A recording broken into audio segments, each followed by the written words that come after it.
Built in 1913, the Gary Public School has been a historic landmark here in Ybor City for many years, but recently Mother Nature proved too much for this building to handle. With rising gas prices, a new study shows fewer drivers on the road has led to fewer traffic deaths. Rumors are flying about Brett Favre's next move, and many Tampa Bay Buccaneers fans say they wouldn't mind seeing him wearing pewter and red. On Sunday, Nick Hogan will celebrate his 18th birthday here at the Pinellas County Jail, but there won't be cake and ice cream. While today's shooting at the Lakeland Square Mall only left one man hurt, it did leave witnesses very shaken up. With the cost of jet fuel doubling over the past 2 years, 12 airlines have teamed up together, urging passengers to help. As the verdict was read, it was pretty calm, but outside of the courthouse, it was a different story. After DNA evidence linked 2 rape cases to the same Winter Haven neighborhood, the city is urging residents to be on the lookout for any suspicious behavior. A room at the Hillsborough County Sheriff's Office was filled with unusual items this morning. Millions of dollars worth of marijuana, growing paraphernalia, guns, and cash were displayed, all seized by the Hillsborough County Sheriff's Office during an operation called Indoor Outlaws. The 5-month-long operation targeted homes in Hillsborough County, which investigators say were used as illegal grow houses for marijuana.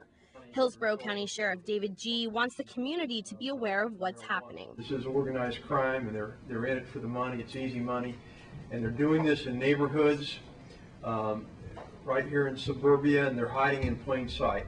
Sheriff G says the operation was the largest in the county's history and resulted in 62 seized homes, $1.6 million worth of growing equipment, and a street value of $13 million worth of marijuana. However, Sheriff G thinks the most troubling discovery is the dangerous makeup of the marijuana itself. This marijuana is different from any other marijuana. It has it's considered what they call the Delta-9 content. The tetrahydrocannabinol is 50% higher than it was 10 or 15 years. And it's through development and cloning and all the things that they've been able to do. Investigators recreated this grow house from entirely seized materials, from the insulation to the electrical board, the pot plants, the chemicals, and even the air filter used to mask the scent of the pot. Along with the recreated grow house, Corporal Luis Armonte, a member of the Narcotics Task Force, talked about the numerous items found inside the homes. If you, in an average of your house, you turn all your lights on in your house, this is equal to if you turn all your lights on in your house for one day. The Hillsborough County Sheriff's Office says they will continue to crack down on grow houses and hopes the community will play an active role in reporting any suspicious activity. In Hillsborough County, Brittany McLean, News Channel 8. With Brett Favre officially in talks with the Tampa Bay Buccaneers this week, fans are eagerly waiting to hear if Favre will join the team. Many loyal fans at the Bucs training camp in Lake Buena Vista seem to have mixed feelings about the possibility of Favre becoming a Buccaneer. I think I'd like Jeff Garcia to stay. I'd like Jeff Garcia to play and Brett Favre to look into the Jets. I think it'll be exciting. It'll give the Buccaneers somebody that can throw the ball downfield. Well, I think it's kind of hard to say no to Favre. He could be one of the best quarterbacks ever. Depends on what the price tag is, if he can stay healthy. When Brett Favre's own city doesn't want him, we don't want him either. But Bucs fans aren't the only ones talking about Favre. The varsity club in Clearwater is home to a group of local Green Bay Packers fans. Wisconsin native and lifelong fan Packer Dave says he just can't imagine Favre not wearing green and gold. It's just kind of sickening that Brett Favre will not be in the Green Bay Packer uniform this year. And whoever ends up with Brett, I mean, they are getting a gift. Another Packers fan admits the ongoing Favre saga has made her physically ill. I woke up in the middle of the night and was throwing up. I had to call off work sick today. I am so sick over this whole situation. Overall, Packer fans say they believe the Green Bay Packers will regret letting Favre go. Whatever team he ends up on, I hope they win the Super Bowl. Because the Packers will be scratching their heads going, what did we do? Right now, Bucs, Packers, and football fans alike will have to continue wondering and waiting for Brett Favre to make a final decision. At Raymond James Stadium, Brittany McLean, News Channel 8.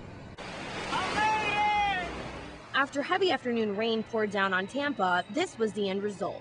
Flooding plagued streets along Adamo Drive near 50th Street, causing major inconveniences. Local businesses along Adamo Drive struggled against the rising waters. Meanwhile, floodwaters also caused problems for local drivers. Nothing but water, just water flowing at me. It looked like it was an actual little river going down there. Adriana Urbina was on her way to work when she encountered the flooding. Unfortunately, the high waters proved too much for her small car to handle. it caught me right in between, right in the middle. I actually thought I had already made it, but it just turned off on me. And luckily there was some guys that were walking by and they pushed my car all the way out here. James Reynolds helped Adriana push her car off to the side of the road. His car also fell victim to the wall of water. I seen lower cars than this and a bunch of cars going through it, so I figured I could make it. I went through about halfway and the car shut off, and I knew what happened. Throughout the night, UPS trucks en route to a nearby UPS distribution center continued to forge through waves of water. And at the same time, cars continued to drive through the high waters, determined to make it to their destination. Tow trucks were frequently spotted coming to the rescue of those in aid. For now, water levels seem to be receding, and officials say they've received no word of damage to homes in the area. In Tampa, Brittany McLean, News Channel 8. Investigators say it's been almost a year since Riverview biker John Meek was purposely run over in the early morning hours of August 29, 2007. Today marks the beginning of Harry Taylor's trial, the man accused of his death. Prosecutor Kim Cease explained to the jury exactly what occurred that night. John Meek's body went from the hood, the front of the GMC van, directly underneath it. And we know that because of DNA evidence. Prosecutors say the two men were regulars at James Place, a local Riverview bar, but did not know each other. Witnesses testified Taylor became angry at the biker's presence, repeatedly calling him a wannabe biker and making other harsh comments. At one point he said I could stand flat-footed and kick him in the head if I wanted to. And I don't know, anything about that. I just know that he kept making comments, and it was a whole different person than what it was all evening. By the time the bar closed at 3 a.m., another witness testified that Taylor's comments continued, this time more violent. I just remember one comment. What did Mr. Taylor say to you about John Meek? He said, I got the right mind to run the mother over. Prosecutors say Taylor followed the biker from the bar, striking the back of his motorcycle, causing him to lose control, and then ran over him.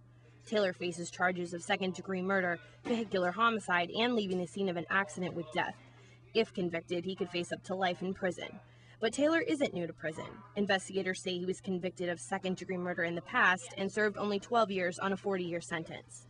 In Tampa, Brittany McLean, News Channel 8.